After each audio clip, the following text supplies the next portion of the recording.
Assalamualaikum warahmatullahi wabarakatuh. Sebelumnya, perkenalkan nama saya Nabila Revalina dengan NPM 2422010047. Di sini saya bersama rekan saya yaitu Perkenalkan, nama saya Nadia Ayaharan Fadilah dengan NPM 2422010049. Perkenalkan, nama saya Nabila Nurhairinisa dengan NPM 2422010048. Perkenalkan, nama saya Muhammad Yasin dengan NPM 2422010044. Perkenalkan, nama saya Mutiara Humayra Salsabila dengan NPM 2422010046. Perkenalkan, saya Melinda Desita Rosyana Dewi dengan NPM 24220142.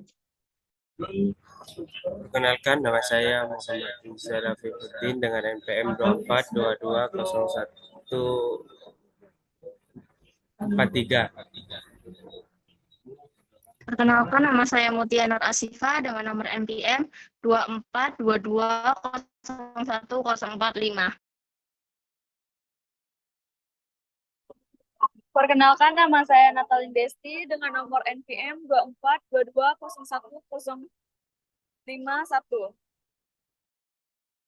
dan rekan kami yang satu yaitu Naura Dewi Alifiana dengan NPM 2422010050. Di sini kami dari kelompok 5 akan mempresentasikan dari masing-masing kelompok kecil mengenai materi jigsaw yaitu dilema etik untuk memenuhi MK KDK. Untuk selanjutnya langsung saja kita mulai. Untuk yang pertama saya persilahkan untuk kelompok 1 mempresentasikan hasil dilema etiknya.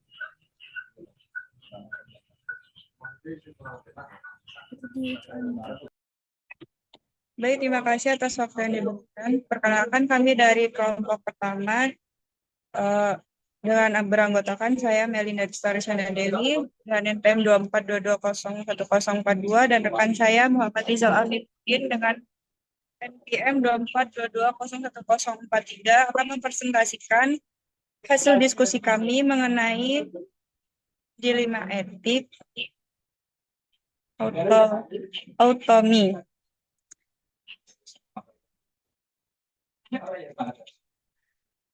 Yang pertama, etik, pengertian etik. Etik istilah lebih formal merujuk pada studi yang sistematik terhadap nilai-nilai tersebut. Etik adalah pernyataan benar atau salah dan bagaimana seharusnya tindakan dilakukan. Menurut Bahri 2010, etis berhubungan dengan pertimbangan pembuatan keputusan benar atau tidaknya suatu perbuatan karena tidak ada peraturan yang menegaskan hal yang harus dilakukan. Sumber etik berbagai profesi yang digariskan dalam kode etik berasal dari martabat dan hak manusia yang mempunyai sikap menerima dan kepercayaan dari profesi. Menurut Haimi 2003.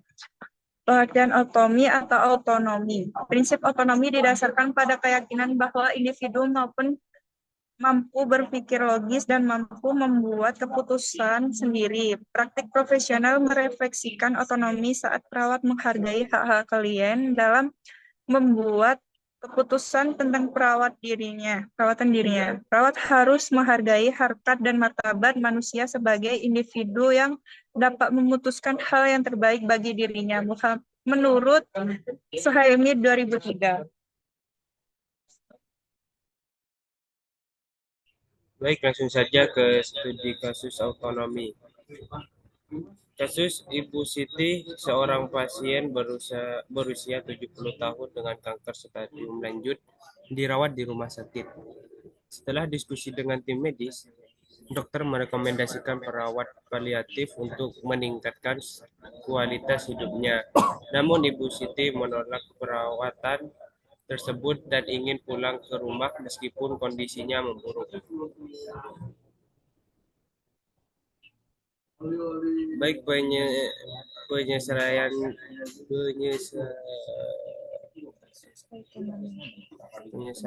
penyelesaian kasus otonomi. Perawat bertugas untuk memahami keinginan Ibu Siti dan memberikan dukungan emosional. Dia melakukan percakapan yang mendalam dengan Ibu Siti tentang harapannya dan kekhawatirannya terkait perawatan paliatif. Perawat menjelaskan bahwa pulang ke rumah bisa dilakukan dengan dukungan layanan kesehatan di rumah. Setelah mendiskusikan semua opsi, Ibu Siti memutuskan untuk pulang dan menerima perawatan di rumah dengan dukungan keluarga dan perawat yang akan memantau kondisinya secara berkala. Dalam hal ini, perawat menghormati Ibu Siti untuk memilih jalur perawatan yang sesuai dengan keinginannya, sambil memastikan bahwa dia memiliki informasi yang cukup untuk membuat keputusan tersebut. Terima kasih.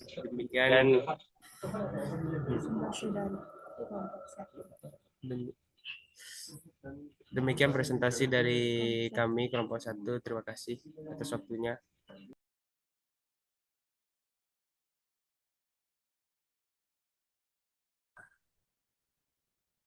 Baik, untuk kelompok 1 kami ucapkan terima kasih. Selanjutnya langsung saja saya persilahkan untuk kelompok 2 mempresentasikan hasil diskusinya.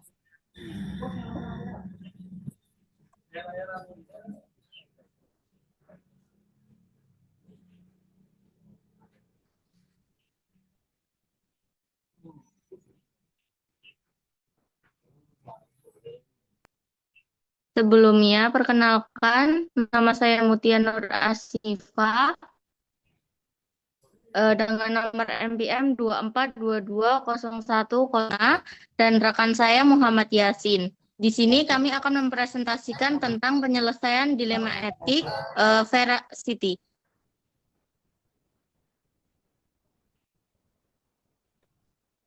Definisi dari veracity. Veracity dalam konteks kesehatan berarti menyampaikan kebenaran kepada pasien. Bahkan jika informasi tersebut mungkin menyakitkan, veracity atau kejujuran merupakan prinsip etika penting dalam keperawatan. Perawat diharuskan untuk memberikan informasi akurat kepada pasien, tetapi ini dapat menimbulkan dilema etik.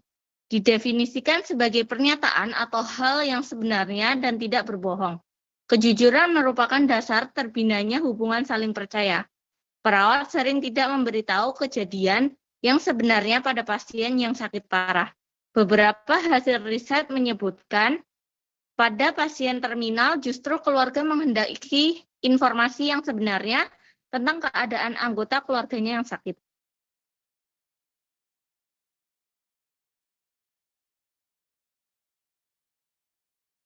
Selanjutnya ada definisi dilema etik, yaitu dilema etik adalah suatu masalah yang melibatkan masalah dua atau lebih landasan moral atau tindakan tetapi tidak dapat dilakukan keduanya.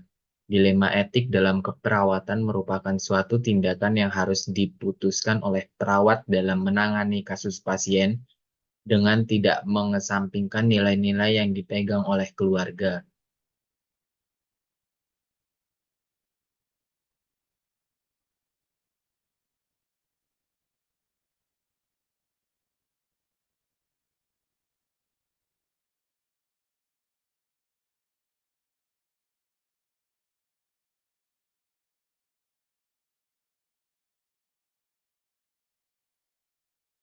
Contoh yang kita ambil yaitu skenario 3, yaitu beban pengungkapan. Seorang laki-laki dirawat karena diabetes yang tidak kunjung sembuh. Kondisi terakhir, pasien mengalami penurunan kesadaran.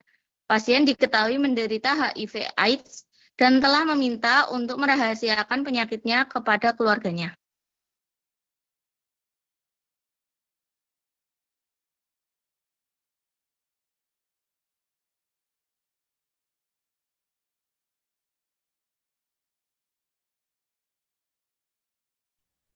Dengan kasus tersebut, kita dapat menyelesaikan masalah kasus tersebut dengan cara perawat harus memberikan informasi yang akurat dan lengkap tentang HIV/AIDS, tetapi dengan penuh hormat dan sensitivitas.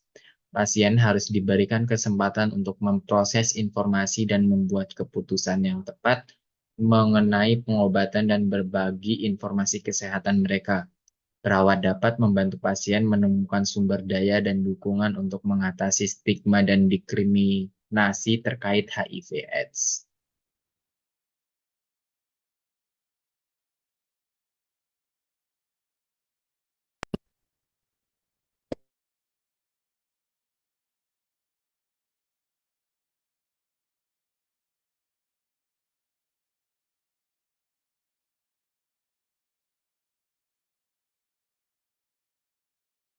Melalui komunikasi yang terbuka, jujur, dan empatik, perawat dapat membangun hubungan yang kuat dan saling percaya dengan pasien, membantu mereka melewati masa sulit dengan penuh dukungan dan rasa aman.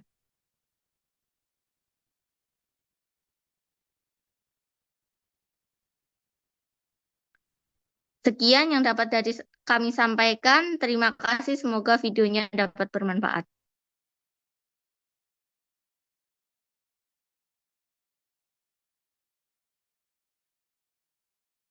Terima kasih untuk kelompok 2. Selanjutnya, 3 untuk mempresentasikan hasil diskusinya.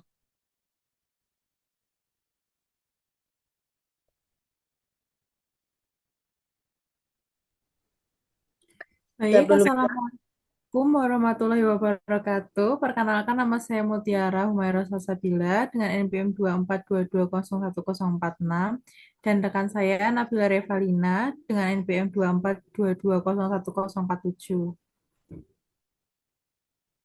Di sini saya akan mempresentasikan tentang penyelesaian kasus dilema etik non-malefiensi.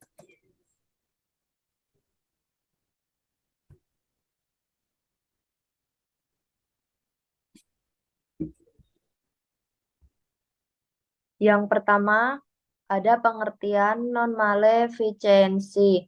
Non-maleficensi adalah prinsip etika yang melarang tindakan yang dapat membahayakan atau memperburuk keadaan pasien. Prinsip ini menekankan tanggung jawab profesional untuk menghindari kerugian dan resiko bagi pasien, serta memastikan bahwa setiap tindakan medis tidak menyebabkan lebih banyak bahaya daripada manfaat. Non-maleficence berfungsi sebagai pedoman dalam pengambilan keputusan klinis, termasuk dalam situasi yang kompleks seperti perawatan pasien terminal. Selanjutnya, ada contoh kasus non-maleficence, yaitu aborsi. Pasien A sedang hamil 6 bulan, memiliki riwayat kelainan jantung bawaan. Kehamilannya memperburuk kondisi jantungnya. Selain itu, ada risiko signifikan bayi juga mengalami kelainan jantung dan semakin mempersulit kelahiran. Namun, berdasarkan keyakinan agamanya, pasien A ragu untuk melakukan aborsi.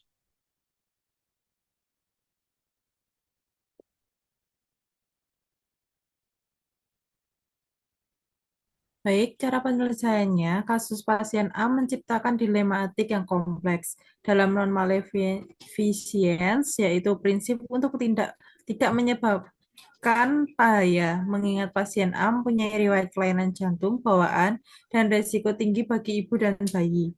Aborsi dapat dipertimbangkan untuk melindungi kesehatan ibu serta mencegah potensi penderitaan bayi yang mungkin lahir dengan cacat serius. Namun, keyakinan agama pasien A menambah lapisan kesulitan dalam pengambilan keputusan ini.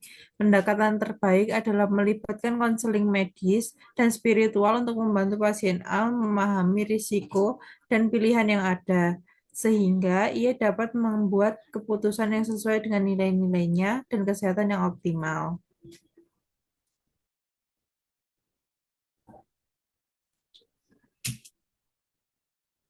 Kesimpulan, dalam kasus pasien A yang hamil 6 bulan dengan kelainan jantung bawaan, prinsip non-maleficence menekankan pentingnya menghindari tindakan yang dapat membahayakan baik ibu maupun janin.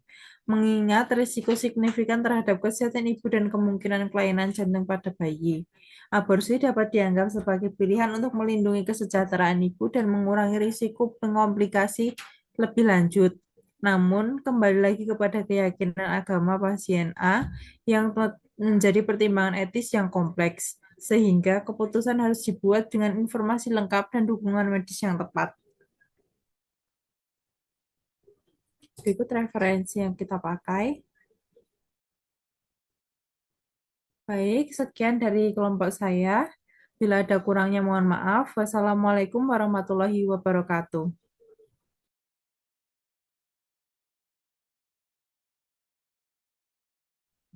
Selanjutnya akan dilanjutkan oleh kelompok 4. Untuk kelompok 4, saya persilahkan untuk mempresentasikan hasilnya.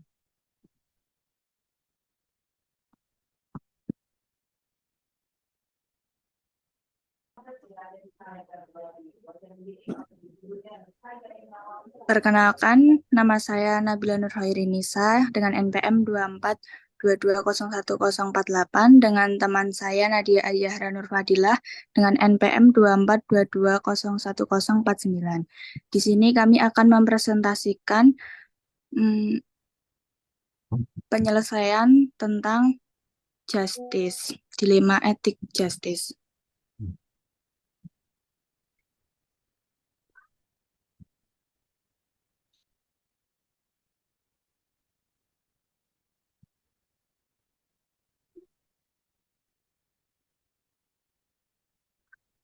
Pengertian justice. Justice atau keadilan merujuk pada prinsip atau konsep moral yang mengatur pembagian hak dan kewajiban secara adil dan setara. Dalam konteks hukum, keadilan mengacu pada penerapan hukum yang objektif dan tidak memihak untuk memastikan bahwa individu diperlakukan dengan cara yang adil berdasarkan bukti dan fakta yang ada. Keadilan juga mencakup pemenuhan hak asasi manusia dan perlindungan terhadap pihak yang terpinggirkan atau lemah. Secara umum, keadilan berupaya untuk mencapai keseimbangan antara hak individu dan kepentingan bersama dalam suatu masyarakat. Itu kasus. Bayangkan situasi yang lagi kacau di unit perawat kritis. Dua pasien di kamar terpisah sangat membutuhkan ventilator. Keduanya mengalami masalah pernapasan yang parah dan kondisi mereka memburuk dengan cepat. Sayangnya hanya ada satu ventilator yang tersedia.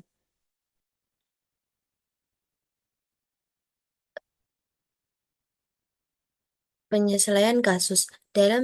Dalam situasi seperti ini, ketika persediaan ventilator terbatas dan keputusan harus dibuat mengenai siapa yang paling membutuhkannya, prinsip keadilan dan kebajikan sangatlah penting.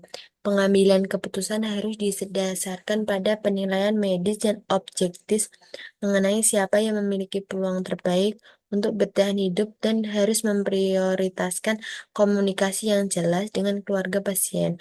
Pengambilan keputusan juga harus melibatkan tim medis yang terkoordinasi dengan baik untuk mengambil keputusan seadil-adilnya, mengingat keterbatasan sumber daya. Dilema ini menyoroti kompleksitas pengambilan keputusan medis, terutama di rangkaian terbatas sumber daya. Setiap kasus memiliki nuansa yang berbeda dan memerlukan mempertimbangkan yang cermat. Idealnya keputusan akhir harus diambil bersama oleh tim media, keluarga pasien, dan jika kemungkinan komite etik. Kesimpulannya adalah dalam situasi unit perawat kritis yang kacau di mana dua pasien membutuhkan ventilator tetapi hanya tersedia satu, keputusan harus diambil dengan cepat dan etis. Prioritas diberi kepada pasien yang memiliki kemungkinan lebih tinggi untuk selamat dengan ventilasi. Berdasarkan penilaian klinis yang menyeluruh, ventilator adalah alat vital dalam perawatan pasien dengan gangguan pernafasan, membantu mempertahankan oksigen tubuh.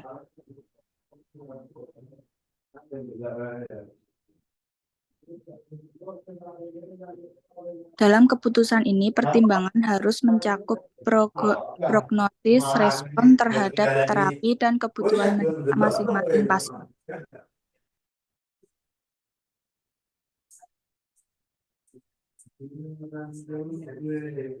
Berikut referensi yang dipakai.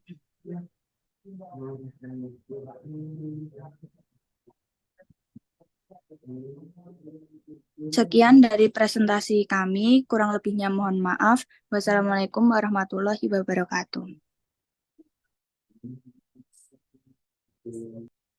Selanjutnya, untuk kelompok 5, saya persilahkan untuk mempresentasikan hasil diskusinya. Perkenalkan, kami dari kelompok 5 akan mempresentasikan tentang penyelesaian kasus dilema etik benefiensi. Saya, Natalin Desti, dengan nomor NPM 24220101 dan rekan saya, Naura Dewi Alfiana, dengan nomor NPM 24220150.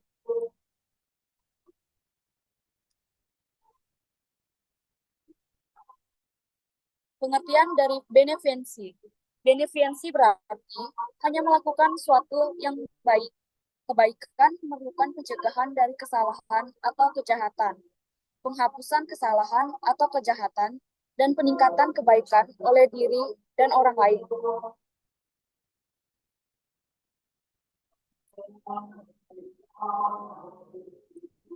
Kasusnya itu, contohnya skenario 5, pengakhiran hidup, salah satu pasien akan diagnosis menderita kanker stadium 4, dan dokter telah menyimpulkan bahwa tidak ada yang dapat mereka lakukan untuk kondisi pasien. Semua yang dapat ditawarkan oleh dokter pada tahap itu adalah obat. Diberikan obat tersebut karena hanya membuat lemah dan menghabiskan dan mengantuk. Sedangkan pasien ingin tetap terjaga untuk menghabiskan hari-hari terakhirnya bersama orang yang ia cintai. Anggota keluarga pasien memohon kepada Anda sebagai perawat untuk memberikan obat tersebut tanpa sepengetahuan pasien, karena mereka dapat mengetahui rasa sakitnya yang menyiksa.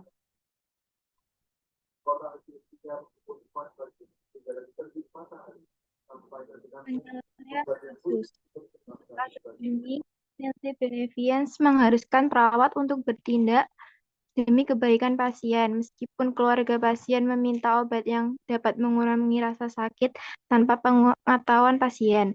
Tindakan tersebut dapat melanggar prinsip otonomi pasien yang berhak mengetahui dan memutuskan perawatan dirinya sendiri. Sebagai perawat, penting untuk menjelaskan kondisi pasien dan pilihan yang tersedia, serta menghormati keinginan pasien untuk tetap terjaga.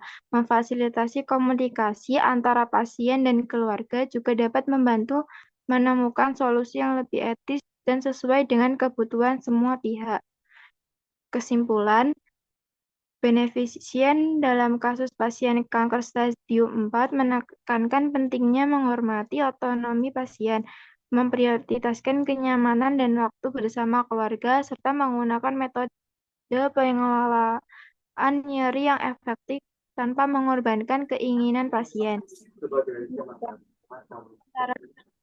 Antara perawat, pasien, dan keluarga sangat penting untuk memahami harapan dan kekhawatiran mereka. Dengan demikian, beneficien mencakup pengurangan rasa sakit sambil menghormati keinginan dan kualitas hidup pasien hingga akhir. Dan ini referensinya yang kita ambil. Terima kasih.